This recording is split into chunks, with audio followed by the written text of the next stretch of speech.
ನಮಸ್ಕಾರ. ಇತ್ತೀಚೆಗೆ ಕೆಲವರು ಶರಣ ಮತ್ತು ವಚನ ತತ್ವಗಳು ಕಮ್ಯುನಿಸಮ್ನ ಹುಟ್ಟುಹಾಕೋದು ಅಂತ ಹೇಳ್ತಾ ಇದ್ದಾರೆ. ಭಾಳ ತಪ್ಪಿದು. ಶರಣ ಮತ್ತು ವಚನ ತತ್ವಗಳು ಭಕ್ತಿಯನ್ನೇ ಮೂಲವಾಗಿರಿಸ್ಕೊಂಡಿದ್ವು. ಬಸವಣ್ಣವರು ಅದಕ್ಕೆ ಭಕ್ತಿ ಭಾಂಡಾರ ಅಂತ ಕರೆಸ್ಕೊಂಡ್ರು. ಈ ಕಮ್ಯುನಿಸ್ಟರು ಭಕ್ತಿ ನಂಬೋದಿಲ್ಲ. ಸಮಾನತೆ ಇದೆ. ಸಮಾನತೆ ಏನು ಅಂದರೆ ವೀರಶೈವ ಲಿಂಗಾಯತರಾಗಿ ಲಿಂಗಧಾರಿಗಳಾದ್ಮೇಲೆ ಎಲ್ಲರೂ ಸಮಾನರು ಅಂತ, ಅದು ಕರೆಕ್ಟು. ಆದರೆ ಕಮ್ಯುನಿಸ್ಟ್ನ ಹುಟ್ಟಾಕೋದು ಅದರ ಮೂಲ ಇವರೇ ಅಂತ ಹೇಳಕ್ಕೆ ಹೋಗಬೇಡಿ. ಅದು ಬಂದಿದ್ದು ಕಾರ್ಲ್ ಮಾರ್ಕ್ಸ್ನ ಹತ್ರದಿಂದ ಬಂದಿದ್ದು.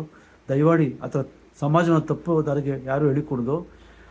ಅದಕ್ಕೆ ಬಸವಣ್ಣವ್ರು ಹೇಳ್ತಾರೆ, ಅರ್ಥವಡಗದು ಕ್ರೋಧ ತೊಲಗದು ಕ್ರೂರ ಕುಹಕ ಕುಭಾಷೆ ಬಿಡದನ್ನಕ ನೀನೆತ್ತ ಶಿವನೆತ್ತ ಹೋಗತ್ತ ಮರುಳೆ ಭವರೋಗವೆಂಬ ತಿಮಿರ ತಿಳಿಯದನ್ನಕ ಕೂಡಲ ಸಂಗಯ್ಯನೆತ್ತ ನೀನೆತ್ತ ಮರುಳೆ ಅರ್ಥವಡಗದು.